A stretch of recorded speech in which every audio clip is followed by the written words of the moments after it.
Yes, lads, what is going on? And welcome to Season 4, Episode 5 of The Running Irishman. In this episode, we have a very, very special guest, Michelle Finn, who recently became cross-country national champion last Sunday in Century Park. So we got to do a little bit of an interview afterwards. If you saw that in the vlog, if you didn't, I will leave a link to it down in the description below. But this is a much more in-depth conversation that me and Michelle had.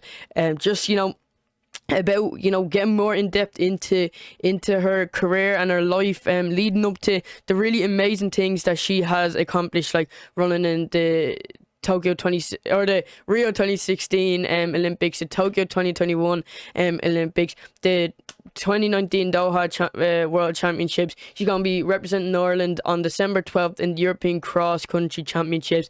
She's represented Ireland on the European Cross Country Championships many times before, and she has some amazing times, which then led to her picking up a scholarship over to America. We talk about that and much more in this episode with Michelle. She's absolutely lovely, and I really did enjoy this episode of the podcast, and I know you all will too. So yeah, that's enough from me. I do hope you all enjoy, and roll the intro. Yes, lads, what is going on? My name is Amy O'Donoghue. People call me Dr. Josh. My name's Lewis O'Loughlin. My name is Isolde O'Donnell. I'm Charlie O'Donovan. I'm Abdul Joe. I'm Scott Fagan. I'm Mark Conrad. My name's Cormac Dalton. I'm Paul Byrne. I'm Michael Morgan. More than a runner. The Irish Hammer. My name's Brennan. I'm Brian Fay. It's Dash Bar. I am a triathlete. Craig Engels. Cheryl Nolan. Sean Donoghue.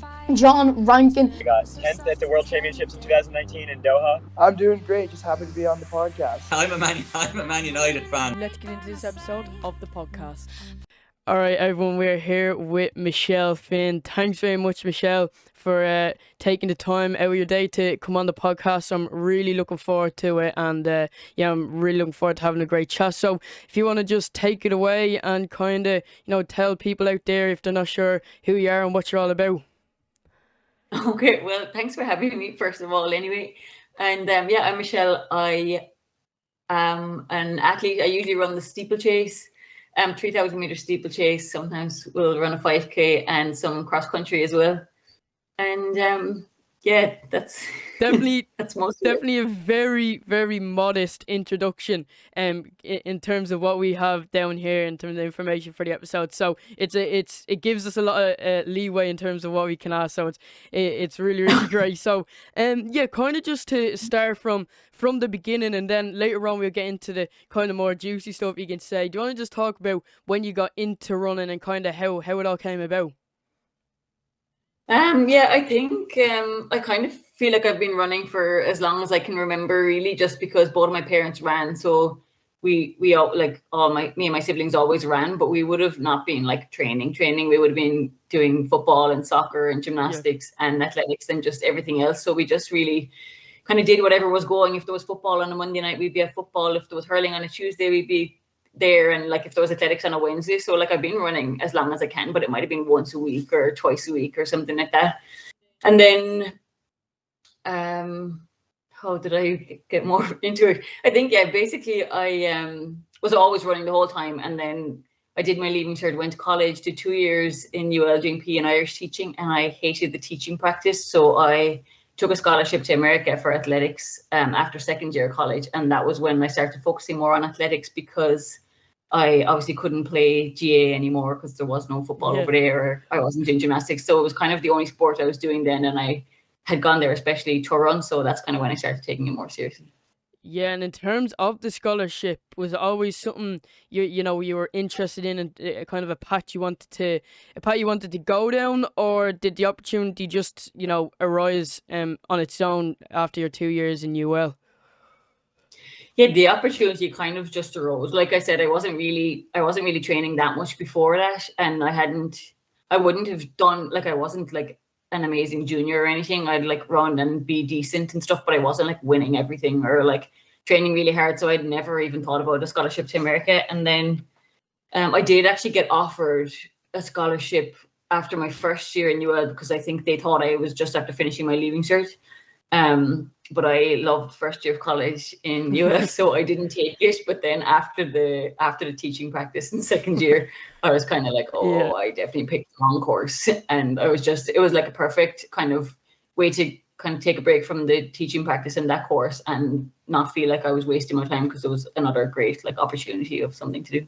Yeah, definitely, and it is obviously from people I've spoken to, a really really great opportunity, and we'll get into kind of your experience with it now. But kind of you mentioned that you didn't, you weren't fully training, and you could say maybe you weren't fully committed to running, even leading up before heading off to America. So what do you think kind of stood with you leading up to that to kind of even get the offer in the first place?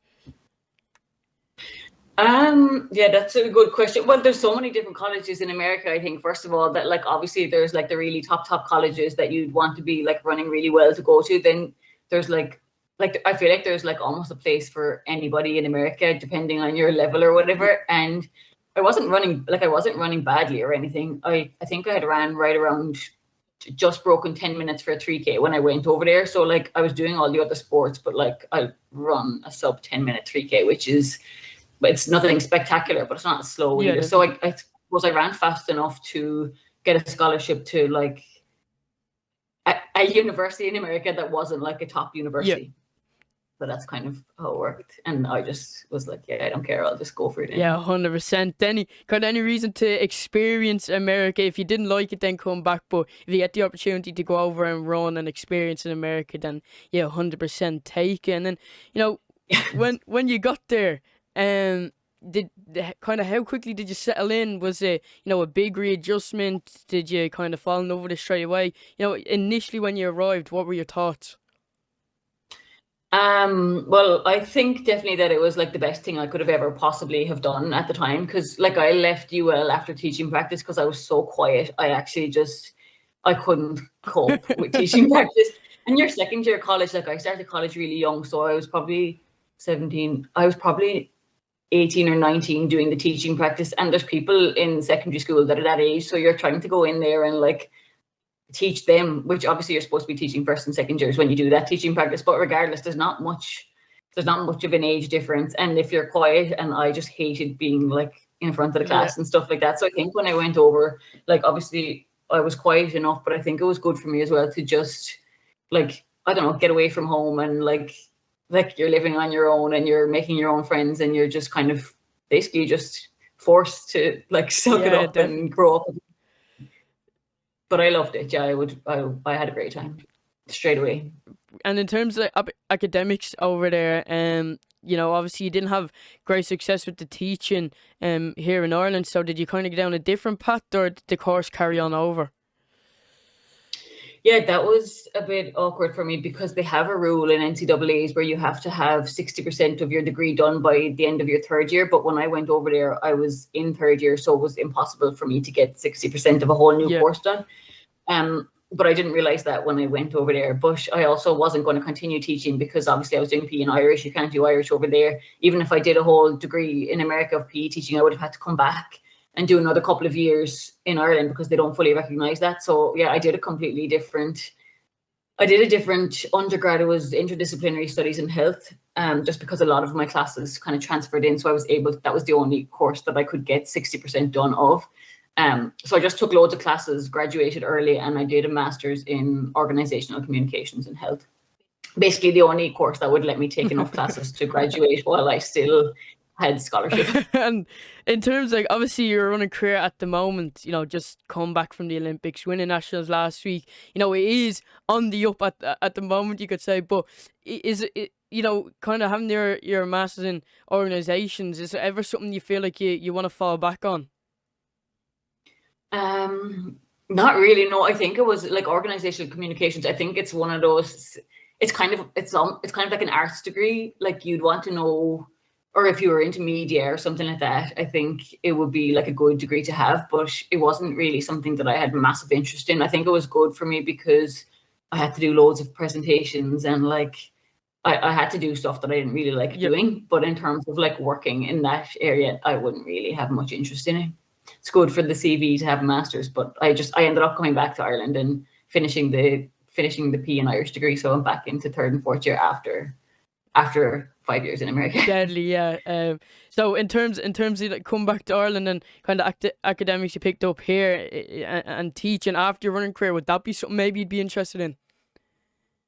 Yeah, probably. Like I still do some teaching now, where I was teaching all of last year and stuff. Just when the Olympics was postponed, I had to go back to work and Oh, stuff. So yeah. like probably, yeah, I think so. I keep enough. I do enough teaching to be always like have something on my CV that's like fairly relevant. Definitely, yeah. It's all about stacking up the CV, getting everything onto it. But no, that's really good, because obviously I feel like the academic side of picking up a scholarship is always looked over a little bit. People think, once you get a scholarship, it's all about running. They feel like it's more of a professional contract than a scholarship, and so it is good to get pretty much like an insight into how all that works in terms of carrying over a course and everything. So yeah, no, that is really cool. And kind of now coming back onto the running side of things, you were telling me over on Instagram that you made big improvements in your running, and you really saw that personally. So like, was there ever a moment in America where you had a race or a training session where like, wow, this is really working, and you saw some real big success?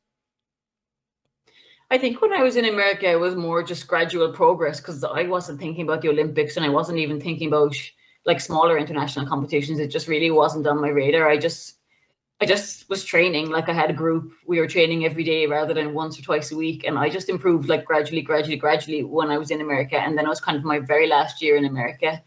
I think 2013, I qualified for the European team champs. So that was like the first year that I think I ran a 9:53 steeple, which for me at the time was like really good, because I hadn't really done anything like that. But mostly like 2 to 4 years that I was actually running and stuff, I improved, but like it wasn't like international level or anything like that. So yeah, so in terms of racing over there, obviously the standard is huge. Obviously standard over here is quite big, but in terms of the field, they're a lot bigger. So in races, so there's a lot more room for talent. Did you kind of realize that compared to racing here, compared to over in America? Could you see the difference in the talent? Oh yeah, like just the depth more so. Like, I think there's lots of really talented runners in Ireland, but there's just so much depth in America with all the like numbers and stuff like that. Like, I never qualified for NCAAs while I was in America. I made like regionals, but I never actually ran NCAA. So even just that is like, obviously there's so many people running so much faster than what I was ever running when I was over there, that like it's obviously pretty good standard. Yeah, 100%. And did you watch the NCAA final there last week, or? I did, yeah. It was our own Irish woman didn't have the best day out there, Miss Sophie O'Sullivan, but they were very entertaining races, I must say. And no, we do still have some Irish people. Obviously, Brian Fay was racing for Washington, so it is always good to be supporting them even when they're over in America. Oh yeah, definitely. And I was looking especially for Brian, and I was like trying to see him, but it's so hard to pick him out. But yeah, no, it was good. Yeah, definitely. Good watching. Obviously, heading over to America, picking up a scholarship, it's all great and it's all glamorous. But was there ever times over there that they weren't so great and weren't so glamorous, and they were kind of lows, you could say? Because when you're here and when you're in Ireland, if you're injured or training's not going well or racing isn't going well, you have people to fall back on. You have your teammates who you've known for years, you have your coach, you have family, you have friends. Was there ever a time over there where it kind of felt overwhelming in terms of running, where things weren't going great and you felt like you were nearly isolated or on your own?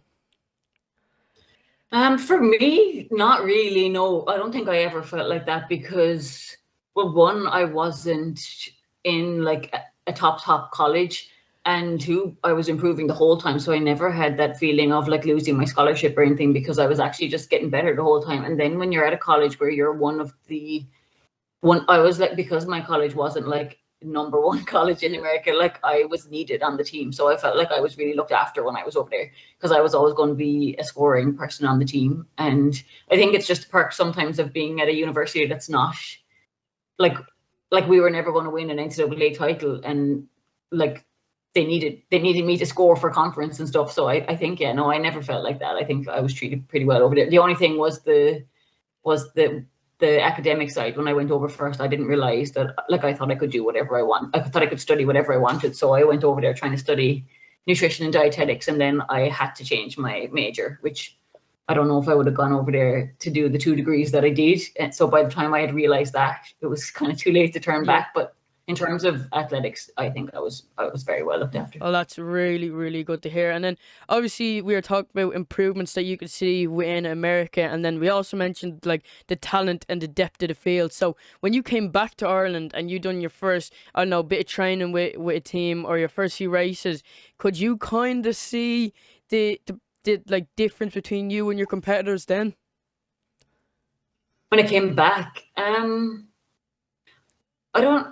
I don't know about the difference between me and my competitors, but I definitely was better. Like I came back and made the European cross country. I think I came back that summer before 2014, and then that winter I made my first European cross country team, and I came second to Fanula, which I didn't realize that was kind of a possibility either. So it was just kind of after that, when I came second, I was like, oh, I can actually I didn't think I was training like that hard or anything. So that was a pretty good result for the amount of for the work I was doing and stuff. So it was only then that I was kind of like, oh, I can make international teams, but I wasn't really feeling like I was better than my competitors, but I felt like I could compete. Yeah, 100%. So did you feel kind of more confident then heading into races than you did before heading over to America?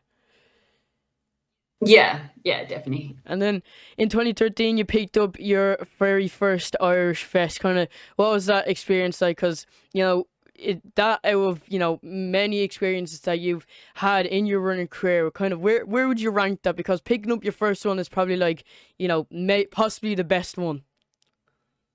Yeah, it was, well, I had ran actually some mountain running races when I was younger. So technically, maybe it wasn't my first, but my first on the track. But yeah, it was cool.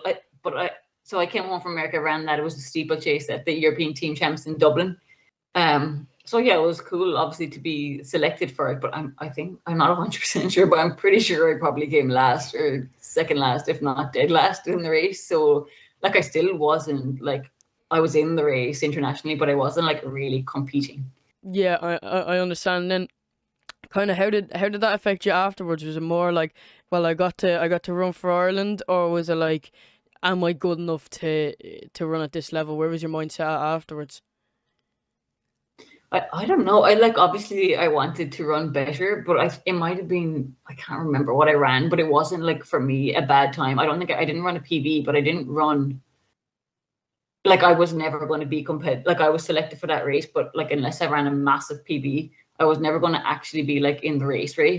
So I didn't have a bad run.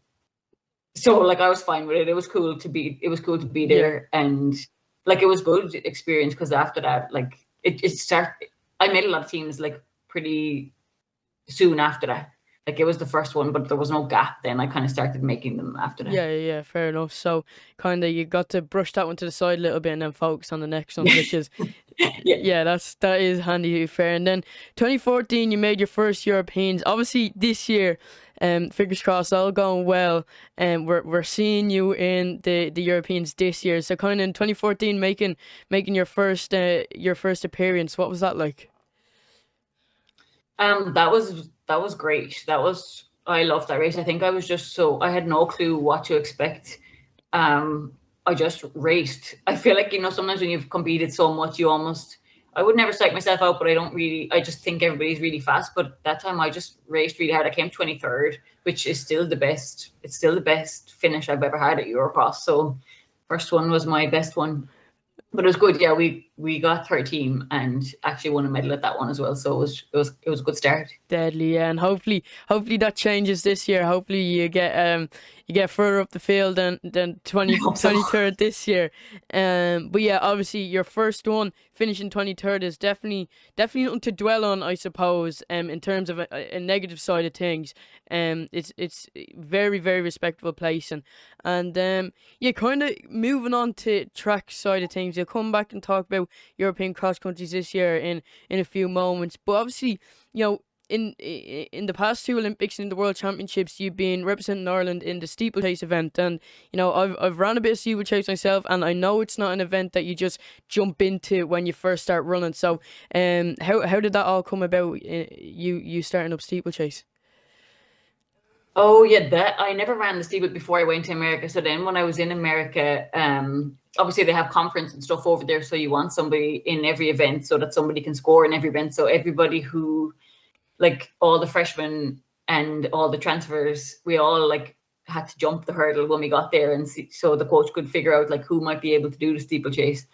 And I guess I could jump the hurdle, and I just ended up in the steeplechase thing. Ellie, and then your first steeplechase over in America, how did that go for you? I think it was good. I mean, good at the time is relative. I probably ran like 11 minutes or something like that, but like I loved it. It was like an instant hit with me. I really liked it from the start. And obviously you made huge improvements in the steeplechase since then.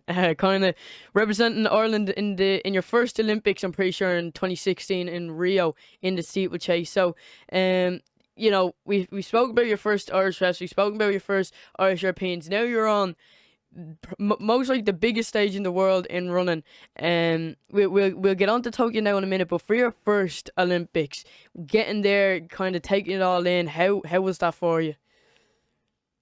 Yeah, it was class. It was really good. Yeah, there was a really good team there. The competition was great. It was roasting. I loved it. Like my brother and sister were there. Some of my friends from Leevale and just friends in general were there. And yeah, like I had a great time. Didn't make the final, but I was disappointed with my run. I think I was in shape to run a PB that I didn't run, but like I mean I had a great time. I'm happy with it. And the lead up to the Olympics, that track season, were your sights set on qualifying for the Olympics, and kind of how did the whole qualification system work? Yeah, because I had qualified in 2015, so the qualifying window opened in 2015. So I actually qualified for Beijing World Champs and the Olympics in 2016, in the same race in Letterkenny in 2015. So I had known that I'd qualified from like the summer before. So obviously I didn't know if I was going to be selected, because for some reason I just thought I didn't know if I would be selected, but like I had qualified early. So yeah, I was kind of getting ready for it the whole time. And then that track season, leading up to the Olympics, what was that like for you? Was there much racing going on? I know some people take different approaches in a Olympic season, where they're kind of focusing on training, focusing on staying fit and healthy and injury free, and then other people like racing, and you know they're not as rusty down in a race situation come the Olympics. What was that season like for you leading up to the Olympics in 2016? Well, Europeans were on a few weeks before the Olympics, so I don't actually remember what I did in the lead up to the Europeans, but I definitely ran Europeans, and I ran a PB there, made the final, came 7th. That's the best. It's my favorite race that I've ever ran, even though like the standard of the event I think has moved on so much since then. I ran at 9:43 or something to come 7th, which is 9:43 would not get you 7th these days. 9:43 wouldn't have even made the final in 2018, but like I loved it. So yeah, I was racing. I had a good kind of lead up to the Olympics. I thought I would run faster in the Olympics, but I didn't. But the lead up was good. Yeah, I was racing a bit. That's good. So going into, obviously, you said you were, you know, not too impressed with your performance. You feel like you're in the shape to run a PB. Going into the Olympics, you know, heading over to Rio, where was your mindset at? Were you kind of, you know, just like your first Irish Fest, were you happy to be there? Were your sights set on at least making the final? Kind of, what were your main goals heading over to Rio? My main goal in Rio was probably to run a PB. I wasn't really going to make the final there.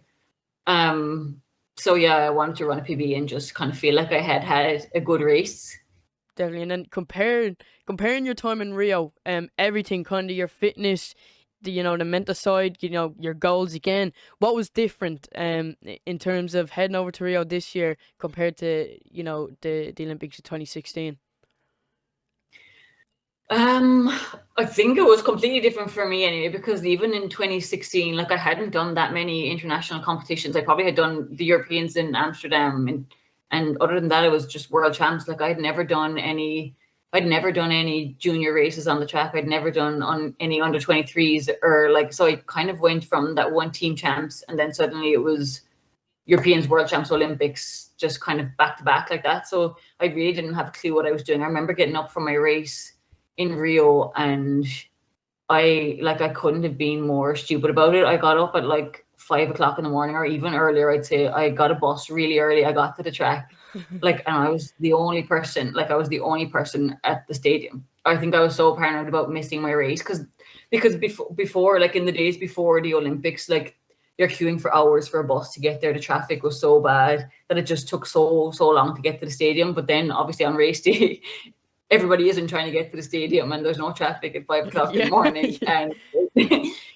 but I still to this day, I think somebody who had a bit of experience in management or something should have stopped me from doing that, because it was absolutely ridiculous preparation for an Olympic race. But obviously then in Tokyo, it's like 5 years later and I've done a million international competitions. So I felt a bit more prepared that way. And then just in terms of like the crowd and stuff, obviously there was nobody in the crowd in Tokyo, so there was no like spectators or anything like that. So it was completely different, but like the village was very similar, and it wasn't like there was a massive amount of people in the stadium for the heats of a steeplechase in Rio either. They had all those problems with the tickets and stuff like that. So they weren't really that different, apart from that we couldn't leave the village in Tokyo. So like in Rio afterwards, we were able to go out and around and like see all the sites in Brazil and stuff like that, watch all the other events and other like sports and stuff like that.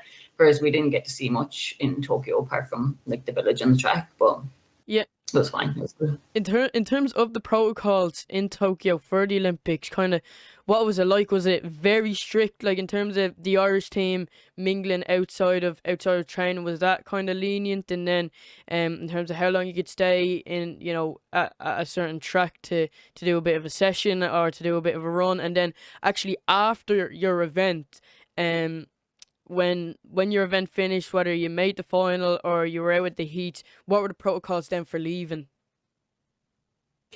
Yeah, so when the weirdest kind of protocol thing was just in the dining hall.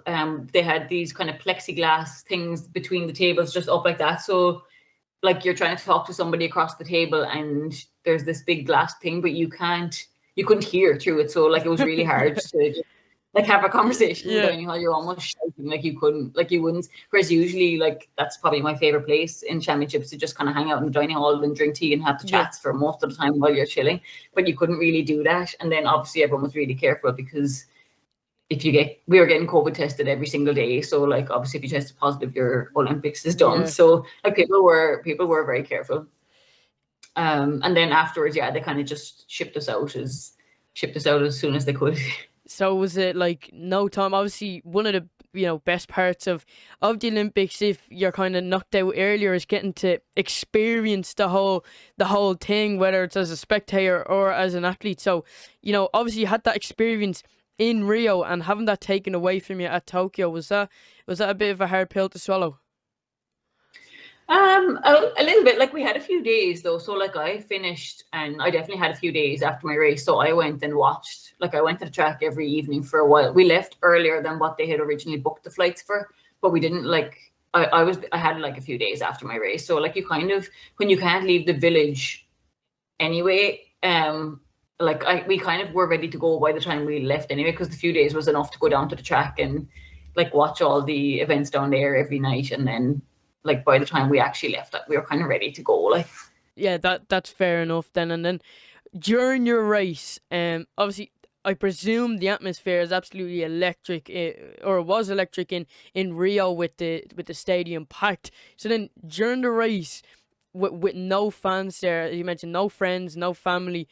What was going through your head? Was it completely different compared to when you were in Rio?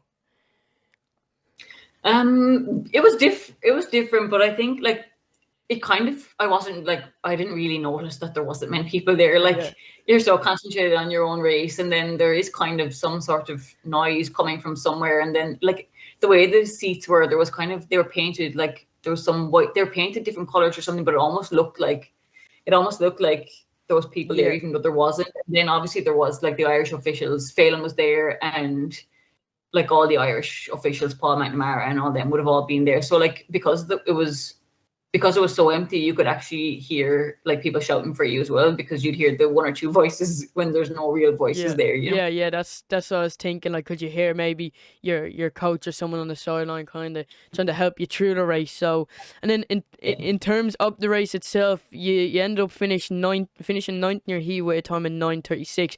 How did you feel about that? And then going into the race, were you hoping to get to the final this year compared to Tokyo or compared to Rio, or were you know, did you kind of accept that was a reasonable finish for you? No, I think that was not a good finish for me. Like, it wasn't bad. 9:36 isn't bad, but I'd ran a 9:29. I felt like I was in better shape than that. I definitely wanted to have a crack off making the final. Even if I didn't make the final, I think I could have ran better than that.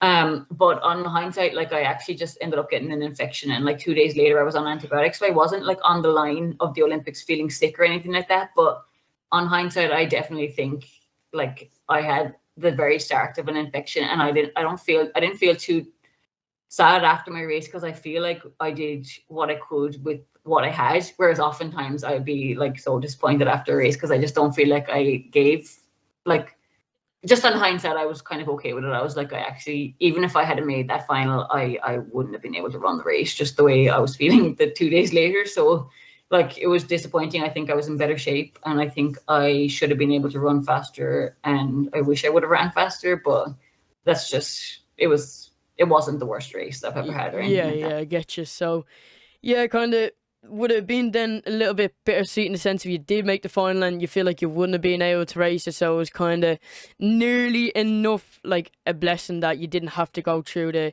you know, oh, do I run the final or do I not, because of how you felt?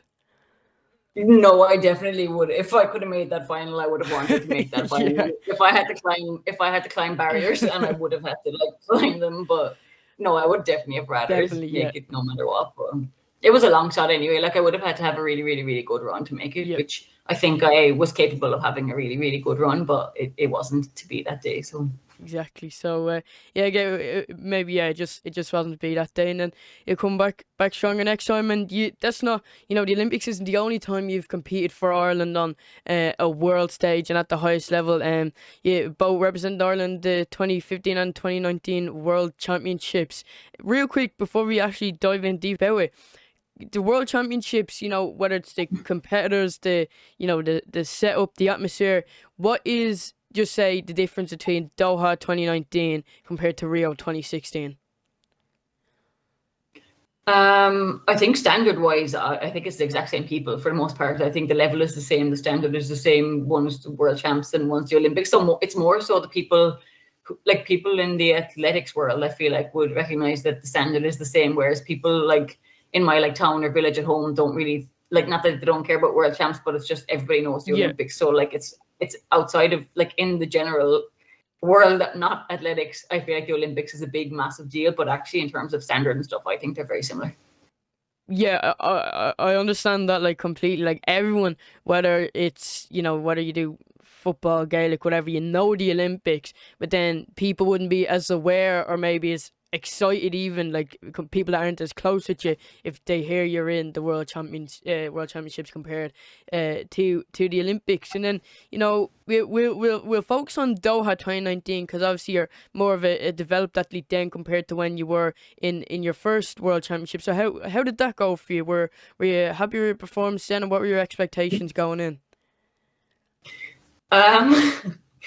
That's kind of funny. I had done a lot of training with the Australian athletes in Spain that summer, and I again wanted to run a PB, and I thought I was in shape to run a PB, but I actually the very first barrier, just basically the very first barrier, somebody in front of me didn't jump, and somebody in front of them didn't jump, and I basically just kind of ran into the barrier. I remember that.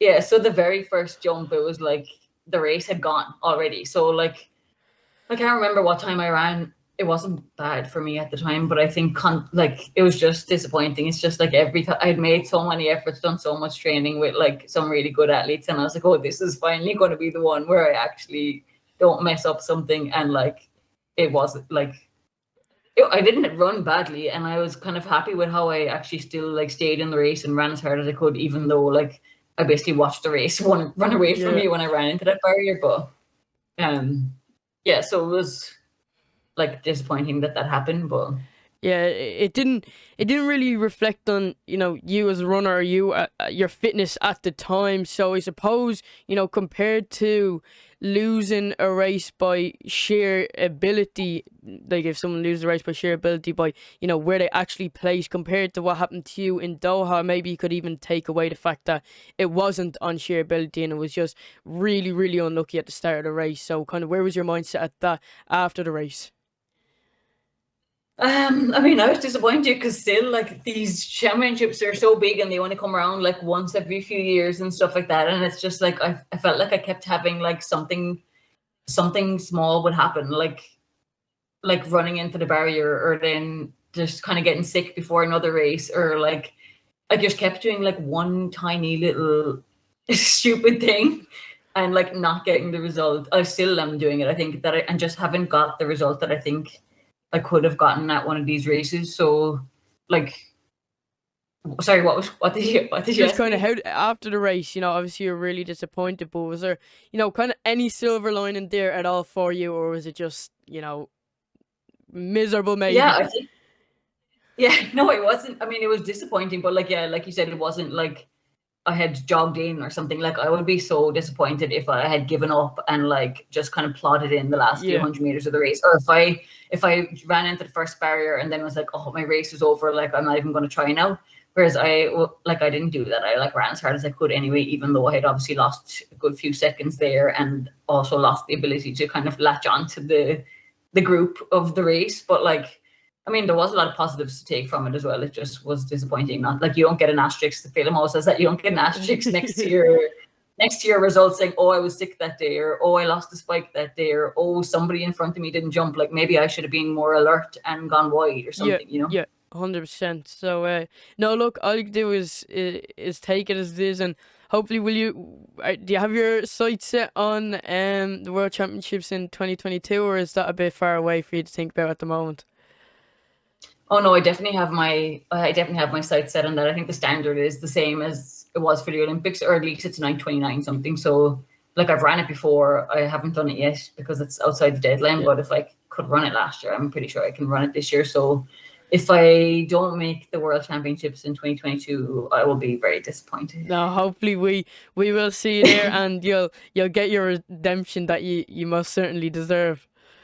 I hope so. And obviously last Sunday you had a really, really great race in Sanchi Park in the National Championships, coming away with the senior title. We obviously had a little bit of an interview after that race, which was great, and you mentioned that you didn't even know if you were going to be running cross country this year because of the kind of different style of training that you've been doing previously in the year. But obviously then you came away with the title, which is great to see, and you've secured your spot representing Ireland at the European cross countries on December 12th. You know, in terms of your training now, you mentioned in the interview that, you know, it's working. You don't see much to change up. But after the Nationals, are you kind of taking a bit of a down period, or are you staying on top of your training with the Europeans creeping up so quickly?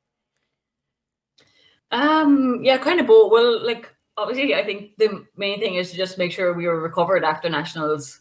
And once I felt recovered, I'm like ready to train hard again, because if you stop training for 3 weeks, I mean, you lose a lot there. But like, yeah, we usually would do a session on Tuesday, Thursday, but we pushed back the session and did a session on Wednesday just to make sure I was fully recovered and stuff like that. So like we did kind of we took enough time to recover from the race and then back at it again. Definitely. And then in your home, well, in your home country anyway, in Abbottstown, is going into the race, you know, does that have any effect on you at all? Does it make you a little bit more confident? And obviously you represented Ireland on the biggest stage before, so are you going into this race pretty confident?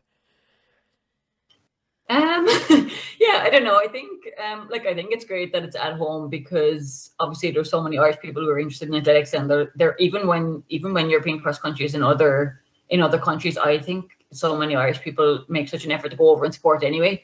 But the fact that it's in Ireland, like, definitely I think that'll be helpful, just because you want to do well at home.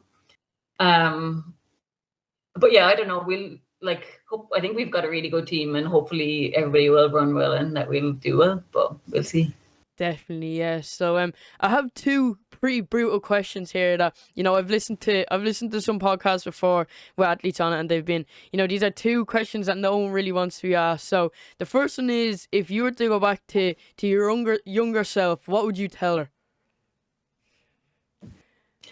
Oh gosh, that's really hard. I would wish that I wasn't so quiet and lived a little more fun. Definitely. And kind of, what do you think that could have kind of maybe done? Obviously, your things going great for you now in terms of running, but obviously there's things people don't see behind that. So in terms of like maybe just your life, how do you think that would have, you know, helped you?